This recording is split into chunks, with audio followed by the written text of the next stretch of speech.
연말을 결산할 때에 하나님께서 부족한 중 여러분을 덕담하고 축복했던 것처럼 하나님께서 다 이루셨습니다라고 고백하는 은혜가 있으면 참 좋겠습니다.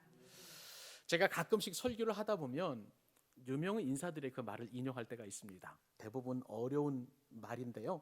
그러나 어떤 때는 보면 쉽고 그리고 마음 팍팍 와닿는 그런 때가 있습니다. 오늘 본문을 묵상하면서 독일의 심리학자 에리 프롬이라는 사람이 있는데요. 이 사람이 인생에 관한 이야기를 했는데 이 말이 너무 쉽고 또 제 마음 가운데 확 와닿아서 여러분들에게 좀 소개를 해드리려고 합니다. 의학이나 공학이나 미술만이 예술이 아니다. 산다는 것 자체, 그 삶이 예술이다. 산다는 것은 예술 중에서 가장 귀하고 가장 어렵고 가장 복잡한 예술이다. 여러분 어떻습니까? 삶을 이렇게 기가 막히게 얘기한 사람, 여러분 어떤 사람은 삶이 무엇냐고 제가 물어보니까 어떤 사람이 이렇게 대답을 하더라고요. 삶은 달걀이다. 예, 잘 모르시죠? 이해가 잘 안 가시죠? 삶은 달걀이다. 삶은 달걀이 아니라 삶은 달걀이다. 그렇게 이야기를 하는 사람 보고 제가 한참 웃은 적이 있었습니다. 여러분, 이 에리 프롬의 말처럼 삶이라는 것은 예술이라는 것이 정말 제 마음 가운데 와 닿았는데요. 예술이라는 것은 두 가지가 보장되어야 됩니다. 하나는 개성이에요. 그죠? 남들이 따라할 수 없는 개성이고 다른 것 하나는 독창성입니다. 참 창조적이고 독창적인 것이야말로 정말 그 예술의 어떤 진면목을 나타낼 수 있다고 생각이 됩니다. 이 지구상에는 숱한 사람들이 살아가잖아요. 과거에도 많은 사람들이 살았고 현재에도 살아가고 있고 미래에도 수많은 사람들이 살아가고 있습니다. 그런데요, 이 엄청난 수십억 혹은 지금까지 살아온 인구들 몇백억 되겠지요. 그 수많은 사람들 중에 나와 똑같은 사람이 있는가 생각을 해보면 아무도 없잖아요. 그런 면에서 우리의 삶은 굉장히 독창적이고 그리고 굉장히 귀하고 그리고 개성이 강한 예술성 있는 그런 작품이라고 할 수가 있겠습니다. 그래서 사도 바울은요, 이러한 우리의 삶을 일컬어서 에베소서에 따르면 그의 만드신 바라 그렇게 얘기했습니다. 이 만드신 바가 헬라어로 포이에마라는 단어를 쓰는데요. 이 포이에마에서 영어에 포임이 되었어요. 시적인 존재라는 거예요. 걸작품이라는 거예요. 여러분 시 한 수 또 시조 한 편 여러분 읊어보면 정말 기가 막힌 예술 작품이잖아요. 그런 예술 작품처럼 아주 독창적이고 개성 있게 우리 인생의 삶을 살 수 있도록 하나님께서 만들어 주셨다는 것입니다. 여러분, 그런데 이 예술적인 삶은요, 하나님께서 우리를 그렇게 살도록 섭리하셨기 때문에 가능한 것입니다. 이것을 일컬어서 우리는 하나님의 섭리 혹은 하나님의 계획이라고 이야기도 하고요. 이것을 내 개인적으로 적용해 보면 나를 향하신 하나님의 뜻이요, 또한 나에게 주신 사명이라고 보통 그렇게 이야기하기도 합니다. 여러분, 그런 점에서 우리 각자의 삶은요, 예술 작품 중에 예술 작품이고 또한 걸작품인 줄로 믿습니다. 근데 이러한 예술 작품으로 이 땅을 살아가는 우리에게 하나님께서 공통적으로 주신 그런 사명이 있어요. 그것은요, 이 땅에서 하나님의 나라인 천국을 경험하게 하시고 그 천국이 너무 좋으니까 그 천국을 전파할 수 있도록 그렇게 천국 전도자로 전파자로 저와 여러분들을 삼았다는 사실입니다. 그 천국에 관련된 가장 여러 가지 말씀들이 많이 있는데 성경 그 어느 것보다도 가장 천국에 대해서 많이 말씀하는 것이 바로 마태복음 13장이에요. 그래서 마태복음 13장을 따라서 한번 해보실까요? 천국 비유장. 그렇습니다. 천국 비유장이라고 할 만큼 천국에 대해서 많이 이야기를 했는데요. 무려 천국에 대한 비유가 8가지나 그렇게 기록이 되어 있습니다. 우리는 이 8가지 비유 가운데 앞서서 씨 뿌리는 자의 비유를 살펴보아서 천국이 어떤 곳인가 살펴보았고요. 또 겨자씨 비유를 통해서 이 천국을 누리고 싶지만 반드시 우리를 방해하는 그런 세력들이 있는데 그 방해하는 그런 세력들을 우리가 뚫고 어떻게 천국을 누릴지 그렇게 말씀을 자세하게 상고를 했습니다. 그리고 오늘 본문에서 보면은요, 예수님께서 천국을 비유하시되 천국은 작은 겨자씨요, 천국은 누룩이요, 또 천국은 밭에 숨겨놓은 보화와 같다라고 그렇게 말씀하고 계십니다. 근데 이러한 겨자씨나 그 다음에 누룩이나 또 그 다음에 밭에 감춘 보화들은 공통된 특징이 있어요. 다 작습니다. 다 작고 그리고 점점점 성장해서 열매를 맺는다는 공통점이 있고요. 또 숨겨져 있기 때문에 아무나 그 가치를 알지 못하지만, 그러나 그 진짜 가치를 아는 사람은 너무나 귀해서 그것을 어떻게 해서든지 간에 취하려고 하는 그러한 모습을 보인다라고 주님께서 말씀하고 계시는 것입니다. 여러분, 우리가 천국이라고 이야기하면 우리가 적어도 이 자리에 계신 분들은 우리가 죽어서 가는 곳이 천국이라고 그렇게만 여기지 않는다는 걸 제가 알고 있습니다. 왜냐하면 우리가 예수 그리스도를 믿은 이후에는 하나님의 나라가 있죠. 천국이 이 땅 가운데, 그리고 나의 마음 가운데 이미 임하였습니다. 아멘. 그래서 어떻게 하면 우리가 이 땅에서 정말 천국을 누릴 수 있을까? 그것이 바로 우리의 궁극적인 목표, 삶의 어떤 목적이 될 수 있을 것인데, 그런데요, 우리는 쉽게 천국을 누리지 못하는 가운데 있지만, 그러나 오늘 말씀을 통해서 천국을 쉽게 받아들일 수 있도록 여러분에게 제가 한 가지 비결을 말씀을 드리겠습니다. 예수께서 말씀하실 때, 비유로 말씀하실 때 이런 말씀이 있다면요, 여기다 이 비유라는 대신에 나의 사건이라고 한번 넣어보십시오. 그러면 예수께서 나의 사건을 통해 말씀하시되 하면은 이 말씀을 통해서 내 삶 가운데 천국이 어떻게 드러나고 있는지, 내 삶 가운데 나는 지금 힘들고 어렵고 고난 가운데 있고, 비록 어려운 환경 가운데 놓여 있지만 그 속에 숨겨진 천국을 발견할 수 있다는 거예요. 사랑하는 여러분, 올 한 해 동안 저와 여러분은 천국을 누리는 삶을 살 수 있기를 바랍니다. 그것도요, 다른 본문이 아니라 이 마태복음 본문을 통해서 주님께서 그렇게 분명하게 말씀해 주시고 계시니까 천국을 누리되 천국의 기쁨도, 천국의 행복도, 그리고 천국의 열매도 함께 누리는 저와 여러분 될 수 있기를 소원합니다. 오늘 말씀을 통해서 주님께서 천국을 비유하시는데요, 첫 번째 비유는 천국은 시극히 작은 겨자씨다라고 이렇게 말씀해 주고 계십니다. 여러분, 혹시 방송인 가운데 오정연이라는 그 방송인을 알고 계십니까? 네.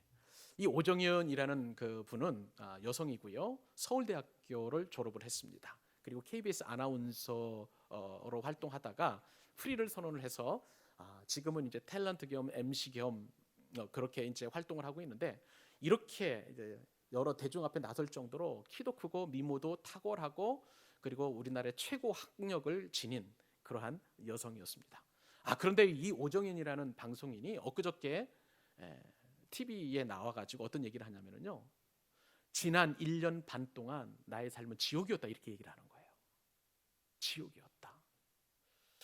우리는 쉽게 납득이 가지 않아요. 그렇게 잘 갖추어지고 최고 학력도 가지고 남들이 부러워할 만한 그런 미모도 지녔고 뭐 하나 부족할 것이 없을 것만 같은 이 방송인이 무려 1년 6개월 동안이나 지옥과도 같은 삶을 살고, 나는 그 지옥과도 같은 그 땅굴 속에 들어가 가지고 어떻게 하면 죽을까, 그럴 것만 생각을 했다니 도저히 이해가 가지 않습니다.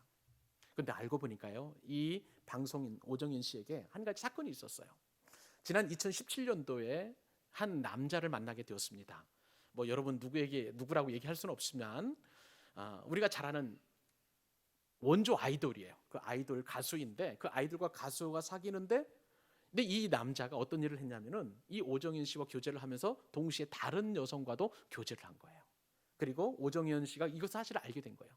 그러다 보니까 너무 자존심이 상하고, 그리고 나는 실패자다라는 그런 생각 속에서 삶의 동굴 속에서 그렇게 들어가서 죽기를만을 그런 갈구하는 그런 삶을 살았다는 거예요. 우울증이 너무 깊이 와가지고요, 이것을 어떻게 타개할지 늘 그렇게 고민하고 염려했다는 그런 얘기를 듣고 제가 참 많은 생각을 하게 되었습니다. 여러분, 세상적으로 아무리 많이 배우고 좋은 학력을 지니고 외모를 가지고 또 돈을 많이 가지고 있다고 할지라도 행복한 것은 아닌 것 같습니다. 나의 가치와 존재감은 이런 어떤 외적인 환경으로 만들어지는 것이 아니라, 이 시간 분명하게 여러분에게 선포하는 것은 하나님을 만날 때에 우리는 삶의 목적과 행복을 경험하게 될 줄로 믿습니다.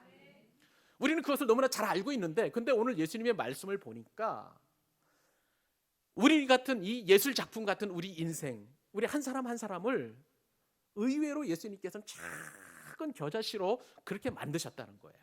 여러분 말씀 한번 보실까요? 우리 읽었습니다마는 오늘 본문 31절 32절 같이 한번 한 목소리 읽어보십시다. 자, 시작. 또 비유를 들어 이르시되 천국은 마치 사람이 자기 밭에 갖다 심은 겨자씨 한 알 같으니 이는 모든 씨보다 작은 것이로되 자란 후에는 풀보다 커서 나무가 되매 공중의 새들이 와서 그 가지에 깃들이느니라. 아멘. 여러분, 천국을 지금 겨자씨로 지금 비유를 하셨는데 우리도 사실은 천국 백성이기 때문에 겨자씨와 같은 존재라는 것을 우리가 부인할 수 없습니다. 이것은 예수님의 말씀이기 때문에 그래요.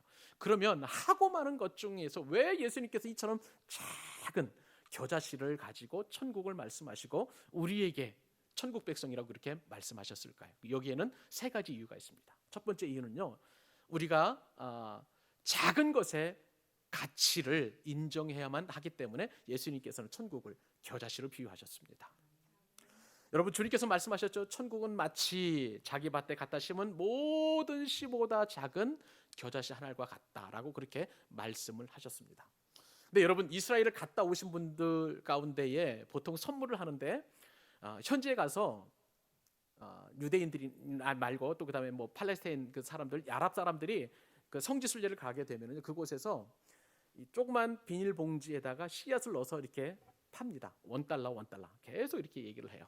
근데 그 $1를 가지고 겨자씨라고 와서 이제 사가지고 이제 사람들에게 선물로 나눠주는데, 근데 거기에 들어있는 그 씨앗은요 겨자씨가 아니에요. 원산지가 브라질인 담배나무 씨앗입니다. 그러니까 여러분들은 속는 거예요. 겨자씨가 아니에요. 겨자씨는 정말 그 선물로 사온 것을 보면 정말 작아요. 그런데 주님께서 말씀하신 이 겨자씨는 그때 당시에 뭐 브라질산 이 담배나무 씨앗이 없었기 때문에 시중에서 가장 작은 씨, 겨자씨를 주님께서 이제 천국을 비유로 말씀하시는데, 뭐 직경은 대략 한 1mm 미만으로 아주 작고 눈에 보이지 않는 그런 씨앗이라고 할 수가 있겠습니다. 여러분, 예수님은요 이처럼 천국을 그리고 우리를 겨자씨로 비유하지만 세상은 작은 것에 별로 관심이 없어요. 세상의 관심과 그리고 세상의 가치는 큰 것을 좋아합니다. 이왕이면 다 옹침하잖아요. 그죠? 크고 좋고 아름답고 단단하고 잘생긴 것, 이것을 사람들은 좋아한다는 것입니다. 그러나 예수님은요 작은 것을 소중하게 여기세요. 왜냐하면 하나님의 나라는 이 작은 것에서부터 시작되기 때문에 그렇습니다. 사랑하는 여러분, 우리 기독교는요 작은 것의 종교예요. 제가 키가 작은 것도 다 이유가 있습니다. 하나님께서 저를 통해서 하나님 나라를 얼마나 크게 확장시키실지 저는 꿈을 꾸고 있는 거예요. 여러분, 아무리 키가 커도 2m 미만입니다. 그리고 500m 위에서 보면 뭐 167이나 뭐 180이나 다 똑같아요. 그렇기 때문에 저는 주눅 들지 않습니다. 단 저는 성경대로 살고 있는 것에 대한 자부심을 가지고 있습니다. 여러분, 기독교는 능력의 종교잖아요. 아멘. 수에 있지 않습니다. 기독교의 능력은 수에 있지 않아요. 19세기에 영국의 유명한 그 역사학자 아놀드 토인비라는 분이 있습니다. 이 아놀드 토인비가 이야기했던 역사의 발전은 창조적인 소수에 달려있다는 말을 저는 믿습니다. 하나님의 나라도 그런 거예요. 헌신되고 하나님의 말씀에 순종한 아주 이 작은 한 사람, 이 사람을 위해서 주님께서는 그를 통해서 하나님의 나라를 확장시켜 가시는 줄로 믿습니다. 신앙교육이라는 것은 그래서요 하나님께 완전히 순종하는 한 사람, 예수님의 말씀에 전적으로 헌신하는 그 한 사람을 통해서 확장되어 가는 거예요. 그것을 가르치는 거예요. 그것이 바로 제자훈련이고 신앙교육이고, 그리고 바로 또 신앙의 훈련이라고 할 수가 있는 거예요. 그래서 우리 교회는요 제자훈련에 전념하는 교회입니다. 사랑하는 여러분, 제자훈련에 대한 꿈을 꾸시고 나 한 사람을 통해서 확장시켜갈 하나님의 나라를 꿈을 꿀 수 있는 여러분 되실 수 있기를 바랍니다.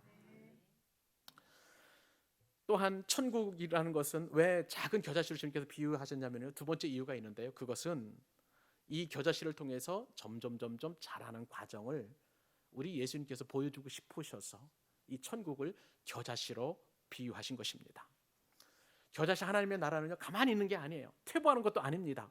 성장하되 나중에는 놀랄 만큼 성장하는 그러한 가능성을 가지고 있다는 거예요. 겨자씨 비유는 하나님의 나라가 생명력이 있음을 말씀해 주시는 것입니다. 그 생명력을 가지고 영향력을 미치는 것을 말씀하는 것이고요, 그리고 왕성하게 번식한다는 것을 주님께서는 이 겨자씨 비유를 통해서 말씀하고 계시는 것입니다. 여러분, 예수님께서는 이 겨자씨가 자라서 어떻게 된다고요? 나무가 된다고 그랬어요. 그리고 그 나무에 새들이 와서 깃들인다고 말씀하셨습니다. 그러면 이 겨자씨가 자라나는 과정들이 다 볼 수 있는 거예요. 하나님의 나라는 그만큼 그렇게 성장해 간다는 거예요. 기독교 역사는 이처럼 성장의 역사였습니다. 작은 몇 사람의 예수님께 헌신된 그런 소수의 사람으로부터 시작을 해서 그들이 복음을 전해서 지금 이 순간까지도 전 세계에 영향력을 미치는 엄청난 성장을 보여주고 있습니다.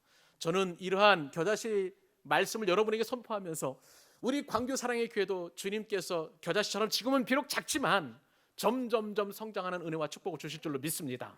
아까 권영배 집사님 기도하실 때에 연말에는 빈자리가 한 사람도 없도록 그렇게 가득가득 채울 수 있도록 하나님 역사해달라고 하는 것을 저는 신뢰합니다. 왜냐하면 겨자씨 하나님의 나라, 우리 광교 사랑의 교회는 성장하는 은혜와 축복을 누려야 되기 때문에 그렇습니다.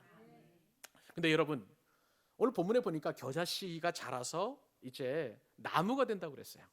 근데 이 겨자씨를 잘 아는 사람은 나무라고 생각하지 않습니다. 풀입니다. 어떤 풀이냐면요, 이것이 이제 발화해서 자라다면은 이게 성장 속도가 되게 빨라요. 엄청나게 빨라가지고 이제 나중에는 이제 한 뭐 많게는 이제 높게는 3m까지 자라납니다. 한 2m, 3m까지 자라나는데, 근데 보통 이 겨자씨가 발화해서 꽃을 피우는 시기가 대략 우리나라의 봄 시즌이에요. 그러니까 3월 정도에 보면 대부분 이 겨자씨는 갈릴리 호수 주변에서 많이 피는데, 마치 유채꽃이 노랗게 꽃을 피는 것처럼 그렇게 혹시 만약에 여러분 이스라엘 사진을 보다가 갈릴리 호수 주변에서 노랗게 핀 그런 꽃이 있다면 그것은 겨자씨라고 보시면 되겠습니다.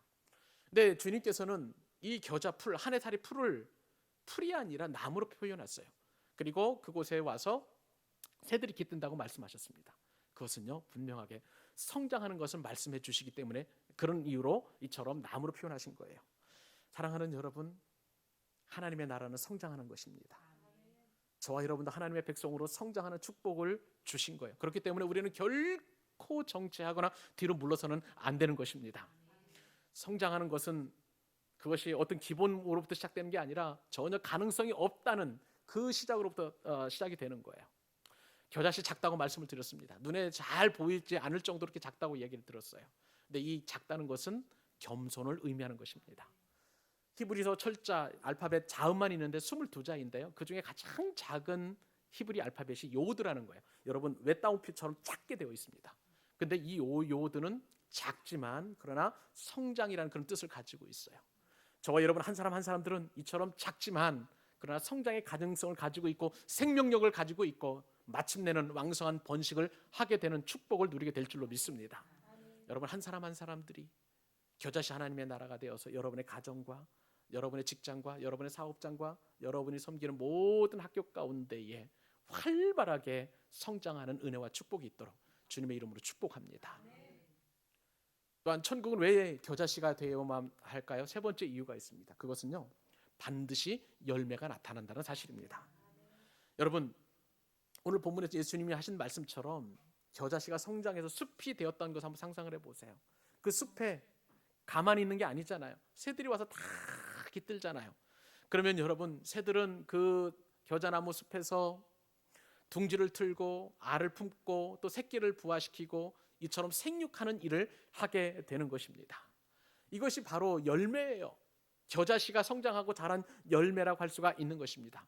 그렇다면 여러분 한 사람 한 사람이 하나님의 나라의 백성이고 천국을 소유한 그런 백성인데 과연 나는 그런 천국의 열매가 있는가 한번 돌이켜 보실 수 있기를 바랍니다. 여러분에게 묻습니다. 만약 나의 삶 가운데 주님이 다스리는 천국의 결과가 나타나 있습니까? 내 인생의 나무에 과연 새들이 날아와서 쉼을 얻고 있습니까? 내 주변의 사람들이 가난하고 상처받고 찢겨진 사람들이 과연 나를 통해서 위로받고 천국을 경험하고 있느냐는 말씀인 것입니다. 여러분 아무리 잘 갖추어진 환경도 지옥이 될 수 있습니다. 여러분 그러나 그 어떠한 환경 가운데 있다 할지라도 거기서 주눅들지 않고 내 마음 가운데 이미 임해 있는 이 천국을 누리고 있다면, 내 마음 가운데 예수님이 계시고 하나님의 말씀이 계시고 내가 적어도 기도할 수 있다면 적어도 이것을 통해서 반드시 아름다운 영적인 열매를 맺게 될 줄로 믿습니다. 그렇기 때문에 우리는 오정희 씨처럼 그렇게 주눅들 필요가 없고 스스로 낙심할 필요도 없고 또한 절망할 필요도 없는 거예요. 나를 하나님 나라의 거룩한 겨자씨로 삼아 주셨으니 나를 통해서 행하실 놀라운 일들을 기대하며 한 해를 준비해 나가는, 한 해를 또한 보내는 여러분 되실 수 있기를 바랍니다. 주님께서 오늘 또 천국을 이렇게 비유하셨죠. 천국은 변화시키는 누룩이다. 천국은 변화를 가져오는 누룩이라고 그렇게 말씀해 주고 계십니다. 여러분 곰곰이 생각을 해보니까요, 천국은요 역설이에요. 왜 역설일까요? 작고 중요하지 않은 것이 너무 중요한 것이 되고요, 성경에서는 어떤 크고 좋고 위대한 것들이 완전히 사그러져서 정체도 모를 정도로 그렇게 흔적도 없이 사라지는 것을 보게 됩니다. 성경에서는 자칭 의인이라고 하는 바리새인들과 서기관들이 의인으로 인정받는 것이 아니라 사람들로부터 죄인이라고 인정받았던 세리가 의인이 되었어요. 또한 99마리의 양보다도 잃어버린 한 마리의 양을 목자가 보호하시는 것을 보게 되면 성경은 작고 부족하고 연약하고 그리고 가치 없는 것으로 가득 채워져서 궁극적으로 놀랄 만한 아주 소중한 것으로 변화되는 것을 보면 천국은 역설임에 틀림이 없습니다. 그런데 그 역설을 가장 잘 설명해 주는 본문이 바로 오늘 본문 가운데 있는데, 천국을 누룩으로 표현한 거예요. 자, 그 말씀 33절 같이 한번 우리 한 목소리 읽어보십시다. 시작. 또 비유로 말씀하시되 천국은 마치 여자가 가루 서말 속에 갖다 넣어 전부 부풀게 한 누룩과 같으니라. 아멘. 여러분 놀라지 마십시오. 누룩은 능력이 있습니다. 어떤 능력이 있을까요? 죄가 있는 곳에는요, 그 죄를 더 심각하게 만드는 능력이 있고요, 선한 곳에는 더 선하게 만드는 능력이 있습니다. 그러므로 이 누룩을 어떻게 사용하느냐에 따라서 우리는 천국을 경험하기도 하고 또한 지옥을 경험하기도 하는 거예요. 근데 대부분의 성경에 보니까 이 누룩은요 대부분 다 부정적으로 사용하셨어요. 그러니까 바리새인들의 어떤 외식이라든지 거짓 가르침이나 또 이단들의 어떤 사설, 그다음에 부패시키는 것, 이런 것으로 성경은 누룩을 이렇게 그러니까 그렇게 표현을 하셨습니다.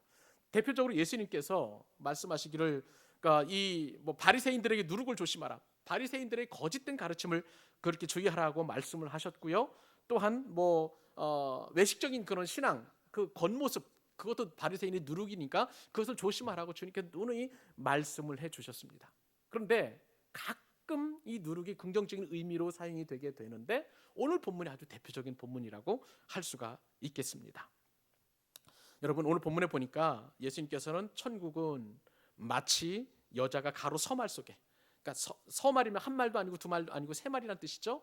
가루, 밀가루 세 말을 자루 속에 넣어서 그것을 부풀리게 하는 것과 같다, 누룩과 같다, 그렇게 표현을 하셨는데, 이것은 무슨 얘기냐면요, 이 작은 누룩, 아주 작은 누룩을 통해서 가루 전체를 다 변화시키는 그러한 능력이 있다는 것을 주님께서 그렇게 말씀해 주고 계시는 것입니다. 우리는 이 누룩의 교훈을 통해서, 소수의 그리스도인을 통해서 천국을 만들어 가시는 그 하나님의 놀라운 뜻을 알게 됩니다. 이사야서 말씀에 따르면 작은 자가 천을 이룬다고 그랬어요. 그리고 약한 자가 강국을 이룬다고 그랬어요. 이것이 바로 누룩의 그러한 교훈이자 그리고 축복인 줄로 믿습니다. 여러분 종교개혁은 이 마틴 루터라는 작은 누룩 한 사람부터 시작이 됐다는 것 여러분 잘 아시잖아요. 그리고 예수님의 12제자, 이 소수의 12제자를 통해서 전 세계 가운데 하나님의 복음이 증거되었고, 저와 여러분이 이 시간 구원받은 백성으로 하나님을 예배하고 있는 줄로 믿습니다. 전체를 부풀리는 그런 능력이 바로 이 누룩 가운데 있는 것이죠. 근데 여러분 누룩의 특성을 보면 가루 가운데 섞이게 되면 누룩이 보일까요? 안 보일까요? 잘 안 보입니다. 그것이 아주 놀라운 누룩의 또한 특징이기도 합니다. 여러분 가루 가운데 들어있는 누룩은 보이지 않아요. 그러나 커다란 가루 반주 안에 속에 있는 이 누룩은 놀라운 발효의 힘을 가지고 있어서 이 완전히 덩어리 자체를 다 발효시키는 것을 보게 됩니다. 누룩이 발효되듯이 하나님의 나라는 보이지 않는 성령의 역사로 이루어지게 되는 줄로 믿습니다. 여러분 성령님은요 보이지 않아요. 그렇지만 성령께서 역사하시게 되면 완벽하게 완전하게 변화시키는 은혜를 경험하게 되는 것입니다. 여러분 우리가 쉽게 절망할 때가 있는데, 그것은 인생을 살다 보면 기도응답이 안 될 때가 있을 때가 있어요. 또 아니면 내 마음대로 안 되는 경우가 있을 수 있습니다.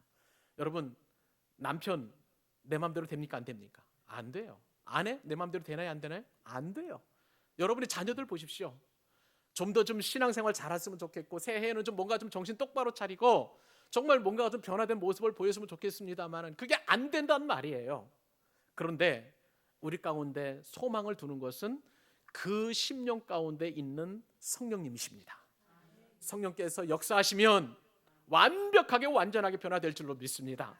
우리는 그것을 거기에 소망을 두고 그대로 지속적으로 기도하고 그 꿈을 위해서 기도해야 하는 거예요. 하나님께서는 반드시 이룰 줄로 믿습니다. 단 기도해야 돼요. 우리가 그 변화될 것을 위해서 기도하지 않으면 성령께서도 역사하지 않습니다. 그러나 우리가 기도하는 한 성령께서는 언젠가는 반드시 역사하게 될 줄로 믿습니다. 내가 경험한 이 하나님의 나라, 내가 이 땅에서 누리는 기쁨과 즐거움과 감사와 행복도 내 남편과 내 아내와 내 부모님과 그리고 내 자녀도 누려야 되는 것 아니겠습니까? 사랑하는 여러분, 그 역사가 이루어질 수 있도록 누룩과도 같이 성령께서 역사해 주실 수 있도록 여러분 기도해 주실 수 있기를 바랍니다.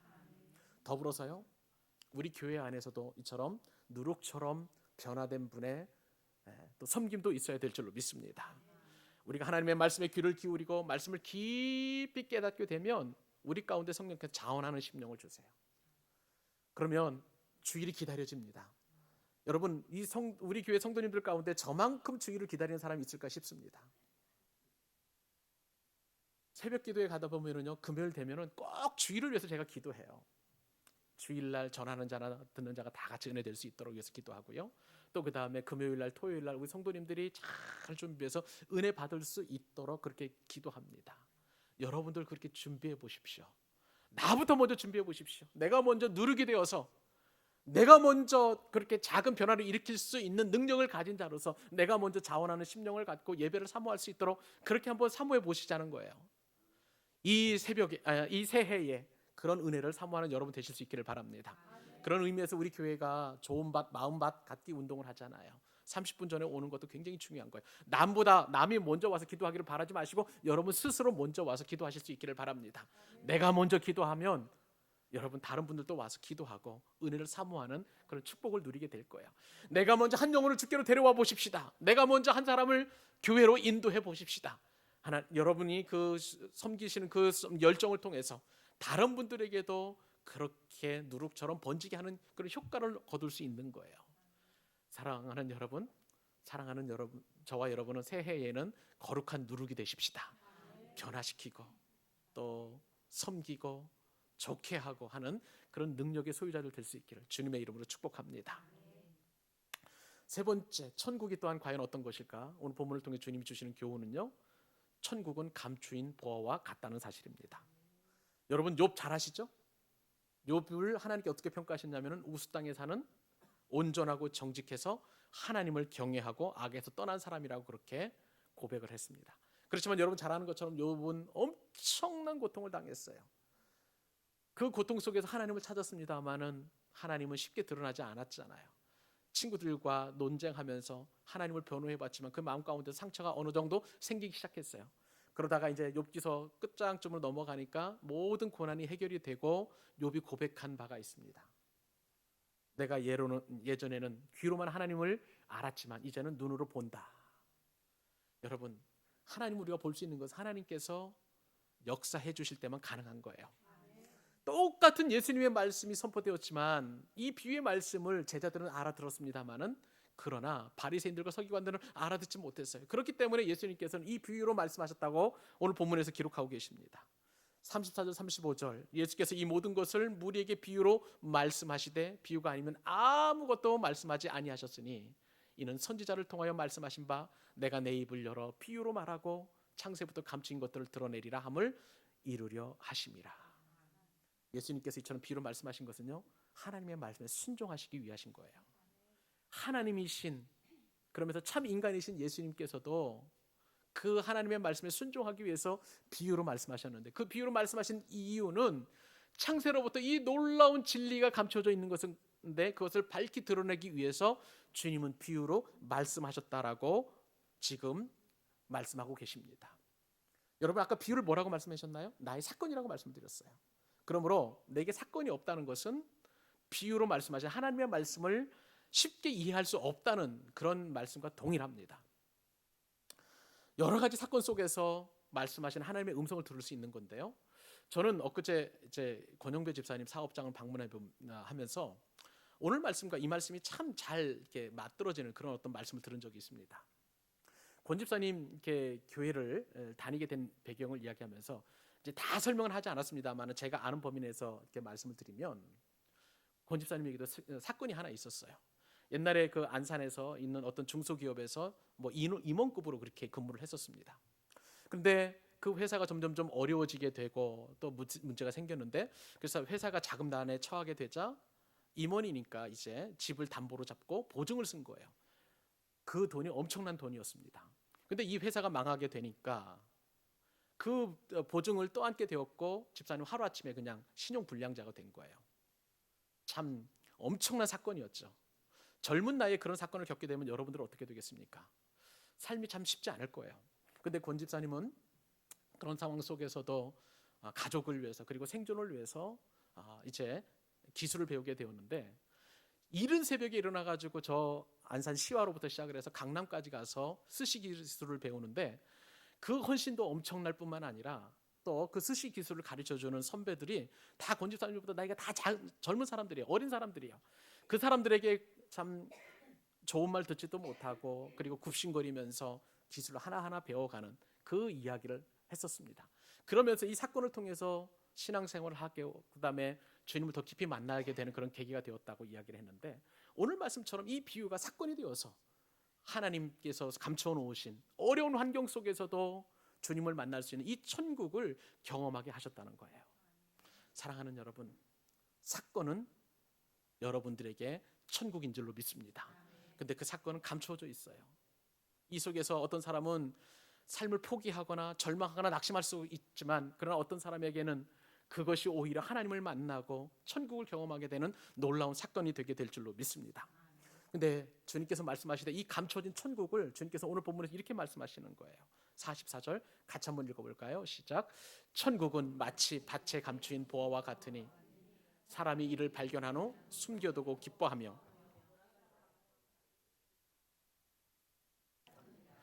여러분, 천국은 보화라고 주님이 말씀하셨는데 그냥 보화가 아니에요. 감추인 보화입니다. 숨겨놓은 보화라는 거예요.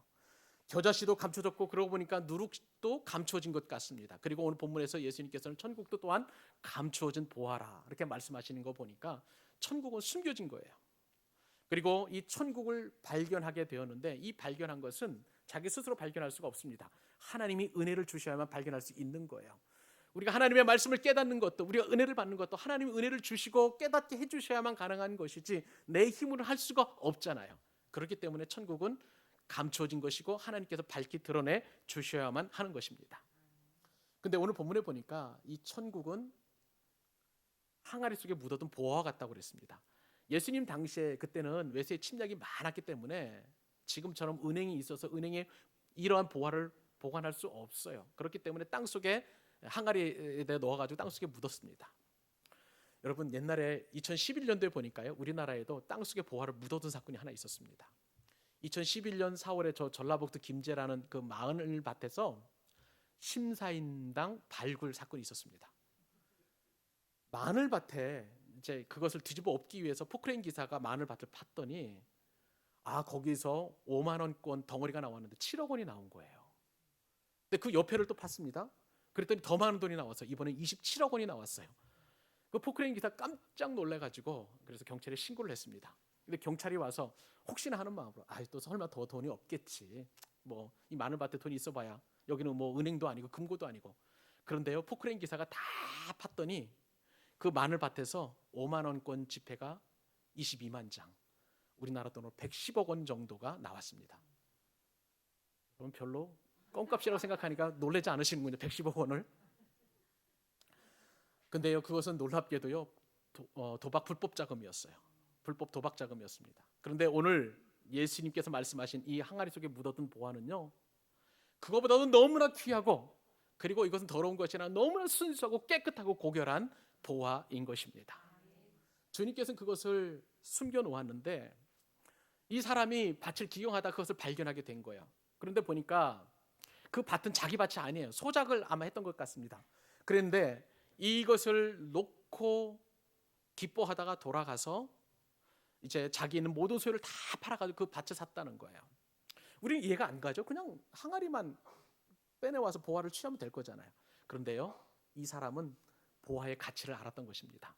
왜냐하면 예수님께서 말씀하실 때에 이 밭은 천국을 말하는 거예요. 그리고 이 항아리 속에 있는 이 보화는요, 우리가 천국 생활을 하면서 느끼는 여러 가지 축복들을 말하는 거예요. 우리가 천국 생활을 하면 기쁩니다. 축복이죠. 그 다음에 감사와 그 다음에 사랑, 그리고 또 뭐 온갖 좋은 것들, 행복, 그 다음에 성령의 아름다운 인도하심, 그 다음에 우리가 천국 백성이 된 것, 우리가 죄사함을 받은 모든 것들, 이런 모든 것들이 다 보화예요. 근데 그거 하나만 가져간다? 있을 수 없는 일이잖아요. 어떻게 하든지 간에 그 밭을 다 소유를 해서 그 안에 있는 모든 보화들을 자기 소유로 삼는 것이 지혜로운 사람인 거예요. 사랑하는 여러분, 우리도 마찬가지입니다. 우리가 천국의 이 귀한 가치를 알게 되면 천국을 소유할 수밖에 없는 거예요. 우리 모든 것을 다 동원해서 그 밭을 살 수밖에 없습니다. 근데 이 밭을 산다는 것은 다른 것이 아니라 천국을 우리가 이제 누린다는 건데요. 이것은 다른 방법이 아니에요. 우리가 아무리 선행을 해도, 우리가 아무리 착한 일을 하고, 우리가 아무리 많이 배우고, 우리가 아무리 돈이 많이 가지고 있다 할지라도 천국을 누릴 수가 없어요. 단 하나, 믿음으로 천국을 누릴 수 있는 것입니다. 그러므로 믿음으로 예수님께서는 다른 것이 아니라 우리로 하여금 천국을 누리도록 말씀하셨어요. 예수 그리스도를 믿기만 하면, 예수 그리스도께서 죄인된 나를 구원하시고 십자가의 보혈에서 죽으셨고 그리고 부활하셔서 나를 구원하셨다는 이 사실을 믿기만 하면 우리는 천국에서 누리는 모든 좋은 것들을 다 누리게 되는 놀라운 축복을 주님께서 주셨다는 사실입니다.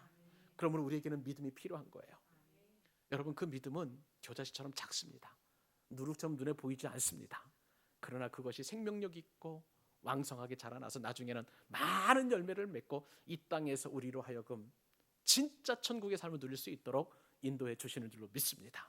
그 은혜와 축복이 여러분 가운데 있기를 바라는 거예요. 말씀을 맺습니다. 여러분의 삶이 혹시 작은 겨자씨처럼 느껴지시나요? 누룩과도 같이 존재감이 없다고 그렇게 여겨지십니까?